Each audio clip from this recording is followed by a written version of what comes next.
And welcome back to a special episode of the Big Gay Overalls podcast. Firstly, I'm super excited to have one of my favorite humans on the planet, Denise from the Rainbow Remix, jumping on to chat to me. But on the flip side of that, it's a bit bittersweet because what we're going to talk about is some big stuff and getting some messages out there after, the chaos and trauma, I guess, without finding a better word, of the political events in the US over the last week. And I think we all, know the outcome of the elections, but there's a lot of people with a lot of feelings and a lot of stuff online. And I know that from seeing your stuff, Denise, that you are very passionate about, everyone being allies here and being able to help others who are not feeling great. So firstly, welcome. Thank you. It's actually the connection that we've made is so good. There's so much crossover, and I'm so thrilled with it. I'm so happy to know you, and I love what you're doing. I'm like, I feel like I got a new friend. Yeah. 100%. And I think it segues so well into the topic is that, people who, and you're based in the UK, but you're American, and I'm based in Australia. And when we're remote from the situation and we see that people are scared or afraid, we might not understand why. Right. And we don't know how to have a conversation with them. But then we're like, well, I live in Australia. I can't do anything to help somebody that might feel unsafe. That's part of why I was so happy, to jump on and do this, because I think, with social media, you've got a bigger audience than just the people in your backyard or the people in your neighborhood. It's a big, huge community.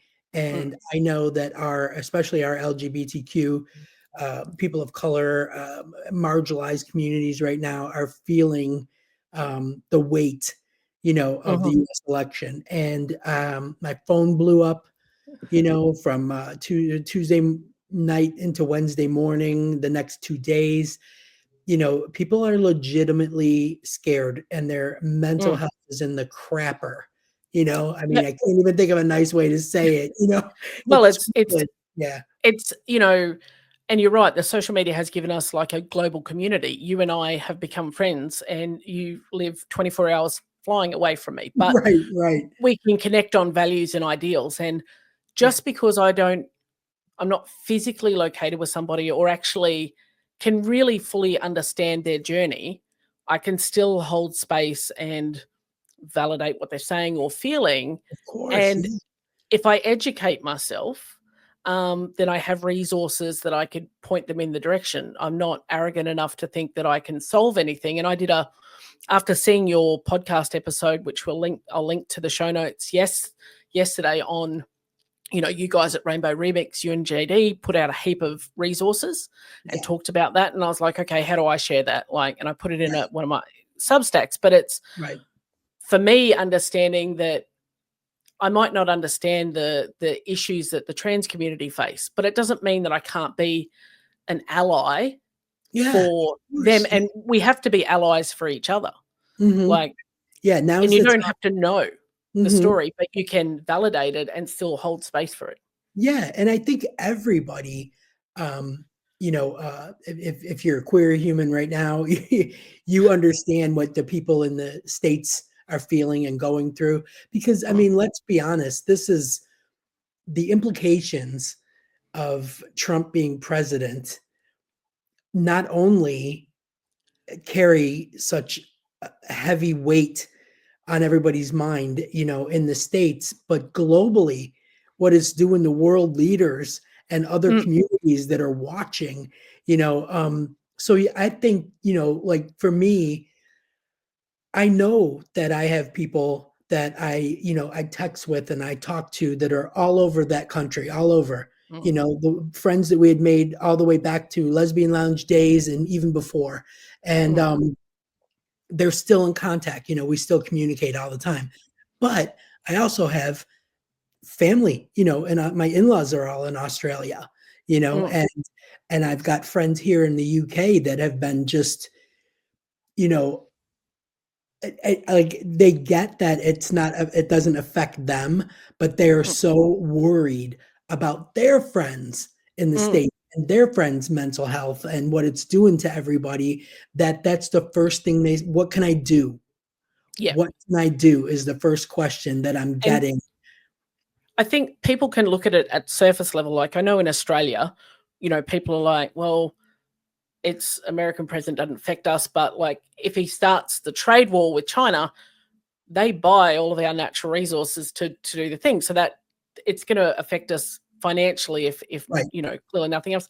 But when we think about humanitarian issues, we tend to think about kids starving in Africa or the war in the Middle East and those sort of things. But when someone doesn't feel safe to use a bathroom, Yeah. like, or to go to a store, or when I see comments from people saying, hey, if you need to be picked up, if you're going to be stuck in the airport and you need somewhere to go to a bathroom or whatever because you don't feel safe because of a law that's been arbitrarily created, then reach out to me, I'll come get you and I'll keep you. Like, that to me is just as pressing as an issue, humanitarian.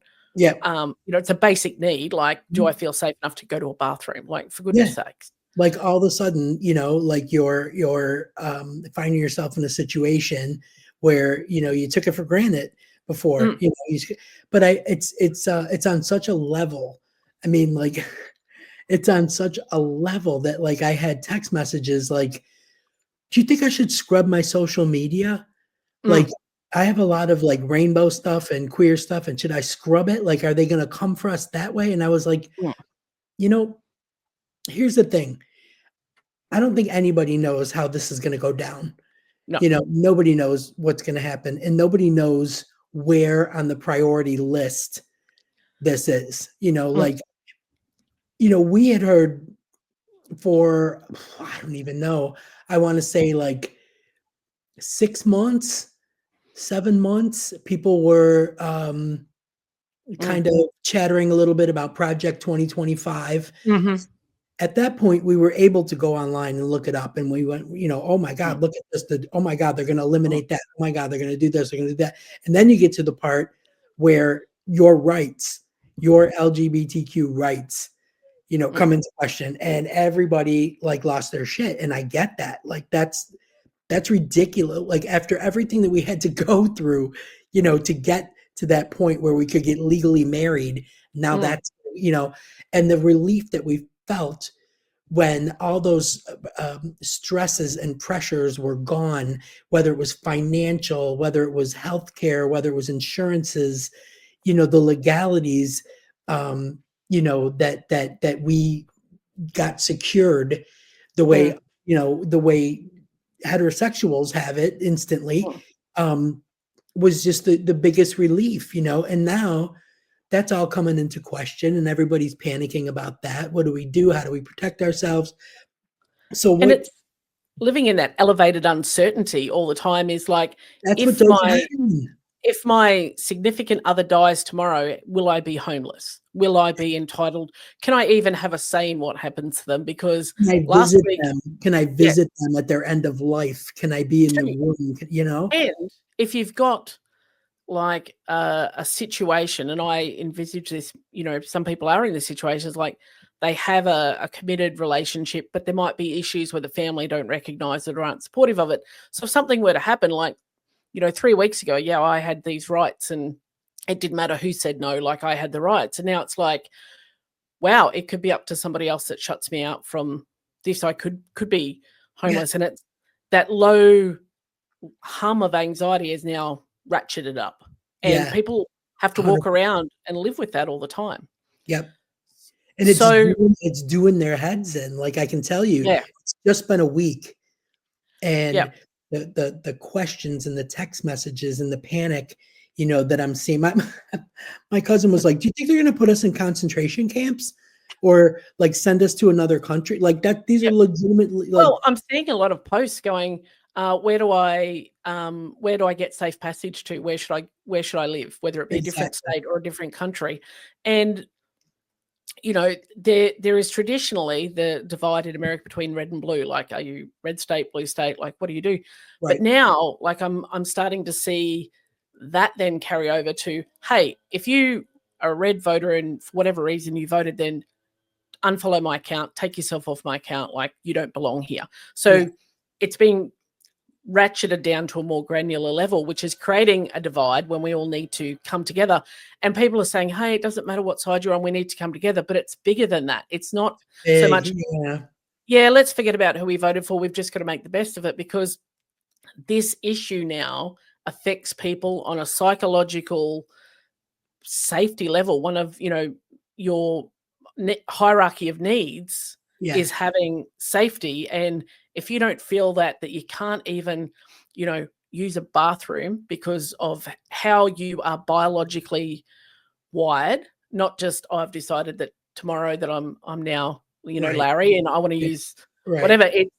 This is a psychological, chemical thing that you're dealing with in your body as it is, which is big enough. And now you can't even use the bathroom without feeling like you're going to get like the crap beat out of you. Scooped up. Yep, you're going to get scooped up. That's the. And this is 2024. Like this is, back to the. Oh yeah, we're talking about like a rollback like you've never seen, and that's stressing everybody out. So it was definitely a rough couple of days. Like I did not want to do anything. I didn't want to go anywhere. I had to put my phone on silent for a little bit, like on Friday. Like I was just like, woof, like I can't keep doing this. And then,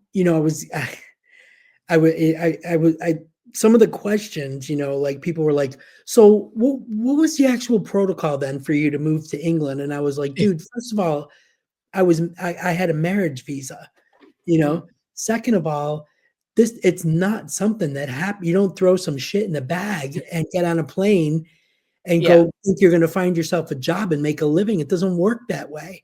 It was a lot of money and a lot of paperwork and a lot of proof and a lot of appointments and travel and biometrics. And overall the process took like almost 2.5 years. It's the same over here. I couldn't be seen at a doctor's office. I couldn't get a job. I didn't have a national insurance number to be able to work over here. I wasn't able to have a doctor until everything was in order. You can't start living, until you get that indefinite leave to remain. And that included a British citizenship test. Like I wasn't surrendering my passport or my US citizenship, but in order to be a resident here, I still had to take that test. I hadn't taken a test since high school. So this was not easy. None of it was easy. None of it was a breeze. There was obstacles at every turn. And I just didn't want people blindly thinking that was going to be the way to go, You can just jump on a plane and wind up, Oh, no, in Australia, same process. There was a good friend of mine, he and his partner, he was from the UK, wanted to, I had to write a reference for them that I had observed them being, partners, and they're a committed, loving relationship and, so on and so forth.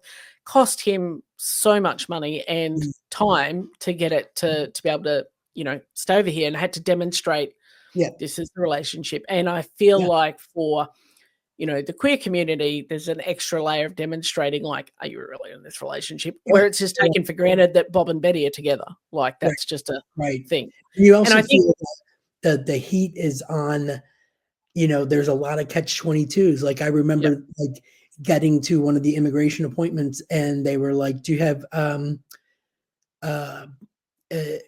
any bills that are being received at the address that you live at? I don't have a job. I don't have a job. How do I prove that? I can't get a bank account. Like, how do you, so there was a lot of catch-22s, and fortunately, the person that interviewed us, I was having my regular mail forwarded to me from the States, to the address where I was living at. And, I had to keep my envelopes. I had to like show him everything. And, it's by the grace of God, he was like accepting of what I had there and didn't have to make another appointment and then get a hotel and, drive. We had to go to a whole other part of the UK to get this Yeah. done. So nothing about it was easy, and I just was the last thing I wanted was for someone to be full of false hope that it would just Be be easy. a matter of, oh, maybe I can get a job here. Yeah. No, I'm just getting on a plane, going over the ditch, or going up to Canada or whatever. Like, it's not right. there's going to be safeguards, because also some of these countries are now aware that this is likely to happen. So now There's they're going like, to be okay, a big how do we influx, do it? you know? How do we So, make money off this? So yeah. for like you in the UK, I'm in Australia, and we're seeing the socials. If you're in the queer community, you get it from everywhere. You would clearly see it if you're listening to podcasts. Yeah. How can we be a resource or an ally, to help somebody? My thoughts right now are on some of the most referred websites that you could look at, and you hear these things all the time. You hear the HRC, you hear NCLR, you hear LGBT centers, Centerlink. There's some heavy hitting websites that are going all out to provide information. So for us that we're not there in the States, and people are wondering, how can I help my friend that's in the state? How can I, Mm, what can I do? Have the resources handy. I mean, like I said, there's acronyms for these, like NCLR, HRC, um, GLAD, even GLAD is a good resource. And all of them right now understand the situation. So when you mhm, pop onto their websites, you're going to see a lot of information and hotlines, and some of the things that I found. And there was one that was really really interesting, and it was called the Garden of Peace mm, Project.org. Gardenofpeaceproject.org, and it's an outreach for building communities, empowering individuals, marginalized communities, people of color, Native Americans, young people, mothers, and they accept donations, but they also can point you in a direction or help you with safe passage, with information that you might need for that sort of thing. And mhm, it's really, this was a new one for me, and I really like delved in and was like, wow, this is incredible what these people are doing. And then always, always, always the Trevor Project. mm. So the trevorproject.org, and they also have a phone number. It's 866-488-7386. Um, they've been around for so long, and they're so well supported. But they also are a real resource hub. They have Mm. hotlines and all that kind of stuff. They have people to help you, online chat people to help you. Particularly, like, I understand right now we're like, in our 50s, you Mm, know, um, we're a little bit less reactionary. We're mm, more in that part of processing information and, delving into resources and all that. Teens don't have that yet. So mm. they're spiraling in a way. So there's a website called qchatspace.org, and that's particularly for LGBTQ teens. Mm. That might be That's awesome. someone, yep, online, chat forum and all that kind of stuff, which is really good. But one of the things that's really important, especially because there is a lot of crisis in mental health where our community is concerned, but there's Mm. also a massive concern that if you reach out to a, a mental health crisis line, that they're going to send police. Right. And Wow. the Okay. same I here, haven't thought about right? that. Right. Mm, So there's what's called warm lines, and mm, these phone lines don't necessarily call police. So there's call black line, which is 800-604-5841, and that's for the centers of Black people of color, LGBTQ, Black femme. Trans Lifeline is another one that's a soft line, and that's 877-565-8860 in the US. yep. So in uh, there's Thrive Lifeline, which is trans-led and operated, and that's 313-662-8209. And there's also the LGBT National Help Center, which is 888-843-4564. So these are, places that are not going to send police. They're, if you are having like an extreme crisis in the US, they have now designated 988 as a suicide crisis line, and they Okay, will, well, they will send someone to help. So there's a lot of options out there. There's a lot of stuff, and I think what people need to know in their heart of hearts, in their logical brain, is that they're not alone. Everyone is feeling the same things. There's absolutely no shame in, you know, you've suffered with your own thoughts, you've spiraled, and now you are at the point where you need to talk to somebody about this. No shame in reaching out to any of those organizations, websites, hotlines, anything like that, because you're going to see, you're going to find that you're not alone, and that's what they're there for. Because I and think we all went a little insular, yeah, I did see that. But I think also too, like, not to be for people to dismiss or overlook, if you're struggling because you don't know how to help, or you feel for people who are, maybe the other side of the world, you need to reach out and get, it's okay for you to reach out and say, I'm feeling a certain way because I feel stuck, or that I can't help people, and I'm empathetic to their situation. That's okay too. Right. That you're not, Absolutely. you're not in the middle of the fire, but you're still feeling the feelings. So you need to, to be able to be in an effective spot where you can be a safe space or an ally or whatever, then it's okay for you to say, I'm struggling with this too, Of because course. I can't help. And it is interesting when you mention the teens as well. Like, they've got a different set of concerns and fears. Mhm. But for us who are later in life as well, it's like, well, fuck, I've just embraced this part of my life, and now what? And we don't, it was hard enough for us to make that move later in life. And now it's like, This big what? dark cloud, yeah. Yeah. And it's affecting, and it was a good example that you gave, because it shows how it affects people on different levels. Doesn't matter where you fall under the rainbow. Like, there's some Right, element of this that is affecting you and will have different concerns, but right. it's okay to shine a light on them and to reach out and not feel like you're alone. Because, I mean, I know we mainly connect on Threads, and that it seems to me, even superficially, it's a much less toxic place than other social media Right. platforms, where people can say, Very hey, cool. Yeah.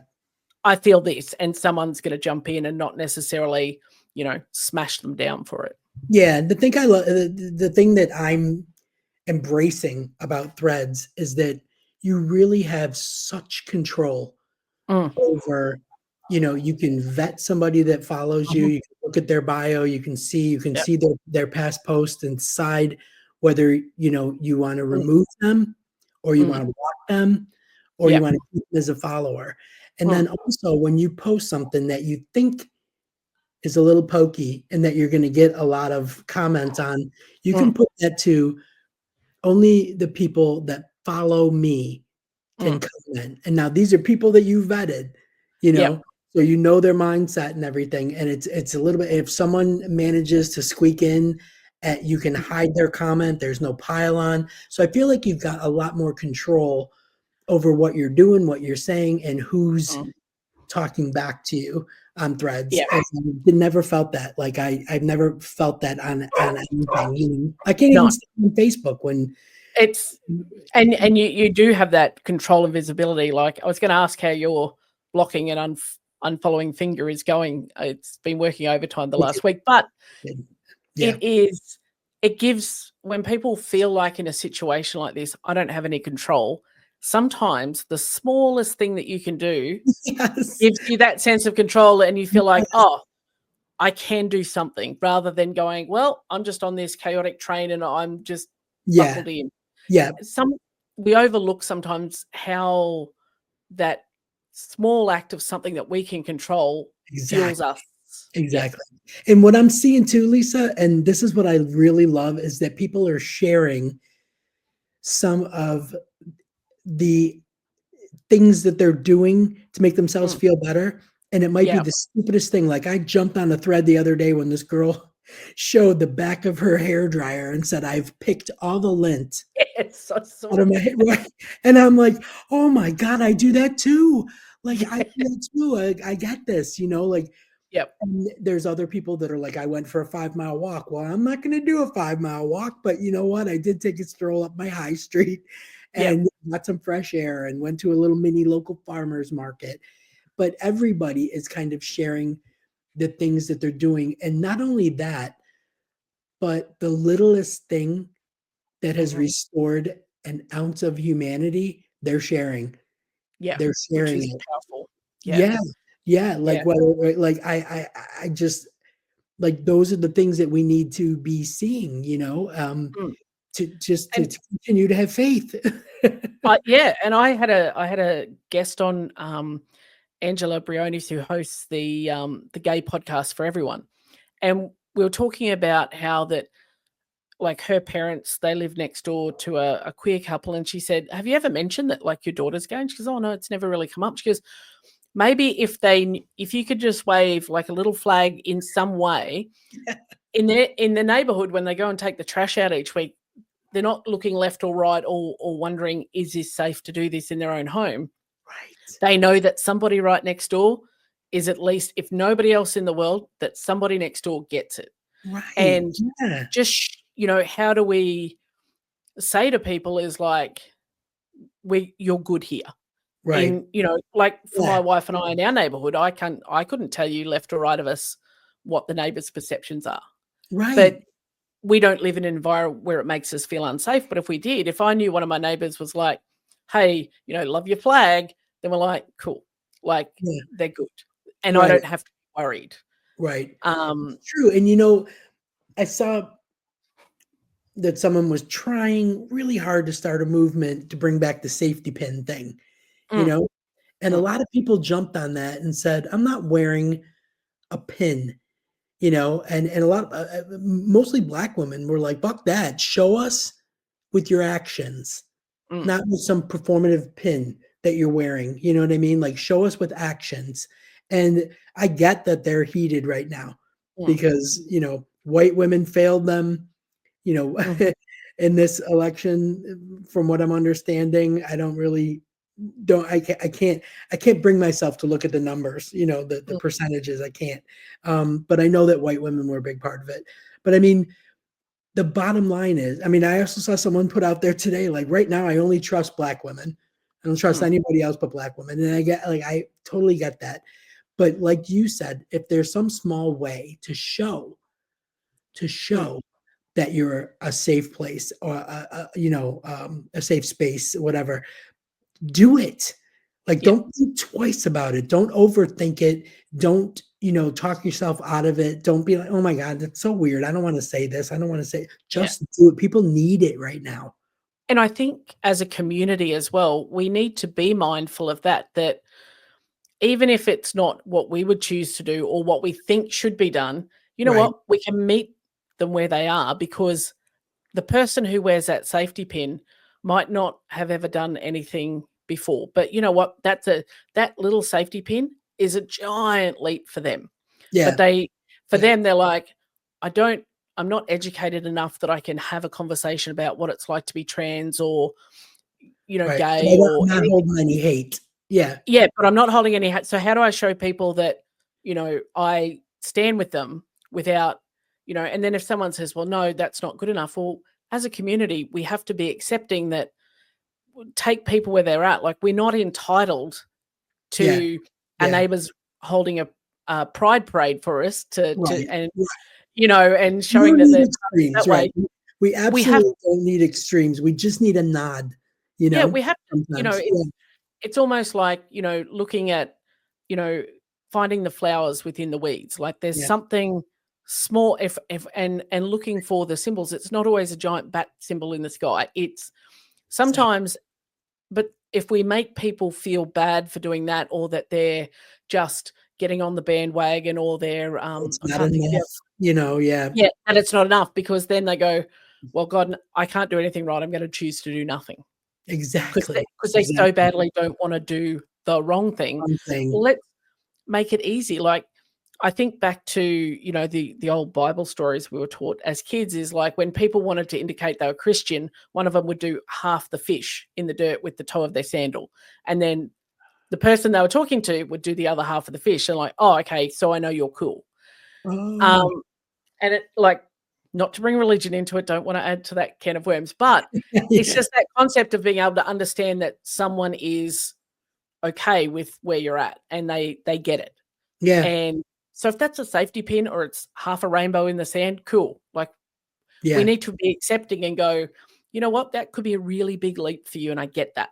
yeah, So I thank you for making that effort because maybe you've never done anything before. I don't want you to paint your house rainbow, but right. we as a community, I think sometimes we can be a bit righteous and judgy about some things and Mm, expect and be yeah, entitled to a lot, yeah, and I know that, like you said, there's anger and people are heated up, but I think sometimes also we need to, right now, accept what people are offering, even if it's not what we would want offered. Like, something is a right, step. right. Yeah, and it's the smallest thing. It's just, it's not huge. It's like when Mm, you're in the hardware store and you see another lesbian and you do the chin up, yeah. It's just it's something as simple as that to be like make your day. Mm, But yeah, it really it does come down, right now there's people that are so extreme and over the top and they're looking for any, mm, what new organization, what grassroots cause can I jump in and, I'm not mm, letting this fight go and, I'm still in it and, mm, and great, that's fantastic. But, some of us are a little bit traumatized from all of this and need to take a breath and a beat and mm, find even just the smallest thing to do, and if it's sticking a pin on your collar or on your jacket, then whatever, just do it. I yeah. mean, it's like it's crazy how, like I said, the this trend of showing what the littlest thing is meaning to Mm, people right now. yep. Like it's unbelievable. Like whether it's And it a meme or a thought or yeah. something that happened to them or something that someone said to them, that made Mm, their day. Like they need it so bad right now. And then mm, there's time, like Coach Walt said, I know you're tired, I know you're defeated a little bit, but take some time, and when you're ready to get back in the fight, we'll be there. And mm, that's, I think, what everybody, they may know it, you know what I mean? They may know it and they're just not ready to jump back into it yet.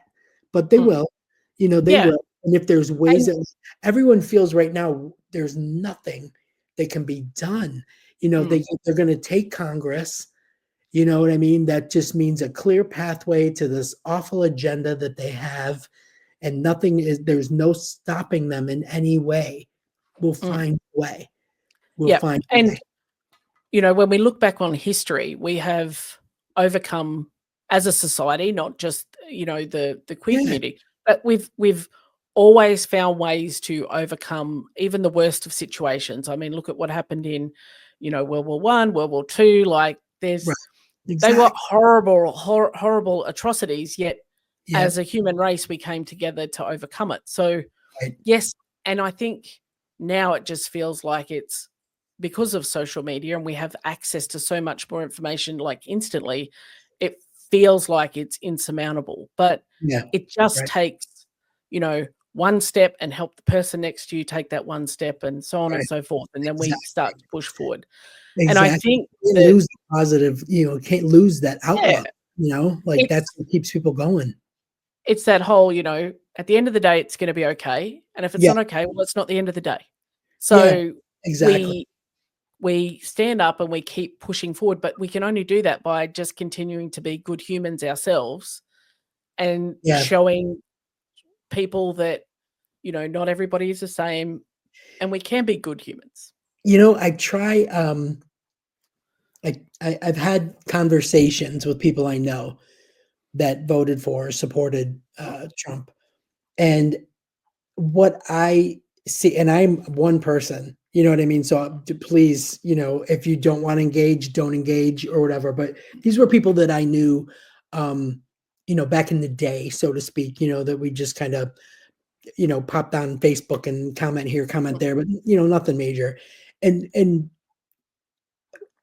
and someone, sent me a message after seeing a Facebook post or whatever, and said, "Can I ask you what it was about Kamala that made you want to vote for her?" And I said, "Every single thing that she said at every last rally that's been on TV, every single thing I read on her policies and issues on her website, And he said, "So you're okay with your tax dollars paying off someone else's student debt?" And I said, "Yep, I really am, and you're okay with your healthcare costs, deductibles going up because all these undocumented people are being treated at hospitals." And we, and I explained why. And yes, and then they explained to me and said, "Well, for me," and I was hanging on my seat, man. I had to believe him. He said, "For me, I'm not a first-time home buyer. I'm not a small business owner. I'm not having children. My partner is past the point of having kids. I'm worried about abortion. I there wasn't one thing that was said that applied to me." And I was like, "Ooh, that's selfish." But I understood the mindset then. I was like, they were What's happening? voting, right, voting for selfish reasons, you know? And And I at the end of the day, I mean, I guess concept of the vote, like that's your vote for, what suits you. And yeah, but we do it was lose that bigger reason. view of, well, yes, the abortion issue doesn't affect me, but maybe someone close to me one day it will. Like it might not Exactly. affect my Yeah, immediate little square, but we all operate in these larger and larger squares. I shop at small businesses. I Yeah. want them to get the tax Yeah. write-off that they And deserve. my tax dollars could go towards paying off someone else's student debt, or they could go towards buying more nuclear weapons or fighting a war that we didn't start. Either way, I don't get a say in it. So at Right. the end of the like those tax dollars are going to get spent somewhere, which may or may not Yeah. be And declared. So I noticed too that his issue with undocumented people not paying mm, taxes and getting, mm, walking into a county hospital and being able to get treated and not pay the bill and mm, all that kind of stuff. And I went on Bloomberg while he was, typing his mm, answer, and I pulled up this article that was about how um, illegal immigrants in the United States pay $97 million in taxes. So almost a mm, billion, right? I mean, in taxes. mm, And I sent that, and they were like, "Where'd you get that?" And I'm like, "Bloomberg," you know, mm. and it's never enough. It's No, it's never never. It's yeah. there. It's never enough because if if if their hero didn't say it, they're not going Mm. to believe it because them internets are full of misinformation, as they Oh, explained, so many those times. those computer things in the interworld is confusing. But But yeah, my they my thought was if you're okay with voting for a convicted felon, someone that's been charged with sexual assault, someone that's got 6 bankruptcies, that's a mm, fraud, then there was nothing that Kamala Harris and Tim Walz could have said that was gonna mm, change your mind. So I don't 100%. think that there was any. I think and I saw a pundit, which I'm really sick of at this point. I'm so sick of them telling me how I'm supposed to feel. Um, Mm, but there was one thing they said, and that was that it felt as though Democrats were trying to teach the public that building from the middle class up was the way to go, mm, when people were already decided that they were going to vote for the millionaire. They mm, were going to vote for the millionaire because their selfish reasons. So mm, their mind was made up and they didn't want to lecture and they didn't want to mm. listen. And Yeah. so even if the undecideds, I think at a certain point, those undecideds were single issue voters and Mm, Gaza was their issue. Yep. And there was flip-flopping on that from the Democrats, 100%. Yep. So I Yep. understand that was the one thing that I didn't condone, out of all of that was the one thing that was a hard swallow, that there was flip-flopping on that. And it's a really touchy issue. So Oh, massively. yeah, it was just one of those things where in hindsight you look back and you go, ugh, like we were in a blue bubble of hope. It felt like the momentum was just insane. And then it was like getting hit in the head with a hockey puck, like Yeah. Well, like even like me sitting over here, I was, followed it, and because I've just always been interested in US sort of politics. But I remember also in 2016, I was like, "There's no way he's going to win. He's running as a joke." And then even right up until like the day before, I was like, "No, it's a joke. He's running for a joke. He's not. There's no way. Americans are totally not going to." And then like when Hillary lost, and then I yeah, thought this time for sure, I went, Americans aren't going to fall for it again. right. And I was like, I remember flicking it over and I said to my wife, I went, I think Trump's going to win again. And she's like, no. And I went, yeah. Like, I feel like this is an April Fool's Day joke that's coming out in November, but how is it that they've fallen for it again? Did they not see, like, there was a reason he got physically voted out 4 years ago.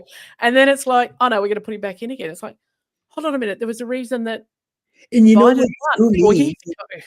what threw me this time was how swift and decisive it was. Yeah. It was like there was Very no, like, we need a recount gray area. here. We need, Yeah. and then as I started seeing the congressional seats, I'm Yeah. like, oh my God, we are so effed. You know what I mean? Like, we're so effed. And I think that's what happened. It was like I said, it was so fast and so swift that there wasn't even time to wrap your head around it. And then it just kept getting worse. It was like, oh my God, now we're going to lose the Senate. Now we're going to lose the House. Now it was ridiculous. Yeah. And, It's insane. it was like I said, I think like the older we are, it's about processing, as opposed to reacting right away. Yep. And 100%. yeah, this processing was like gut wrenching. You know what I Yeah. mean?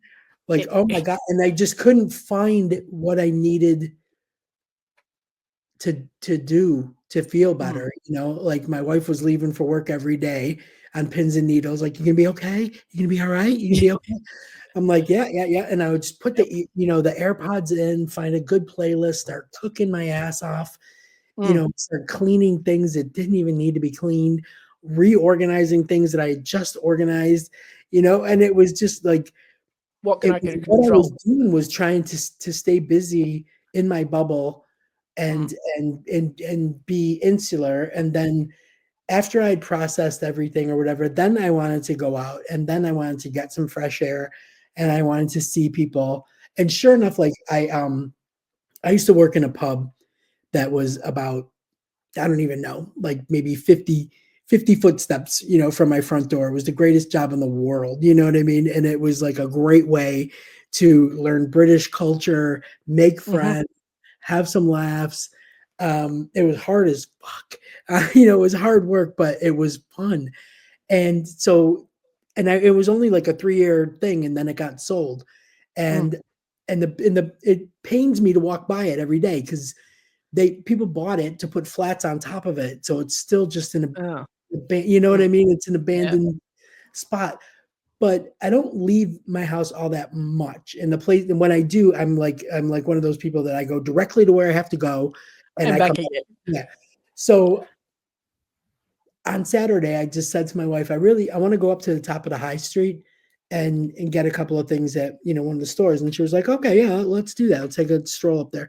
So we went up there, and there was like a mini local farmers market going on. Mm. And she was like, well, I'm going to go and see if I can get squeezed in and get my nails done.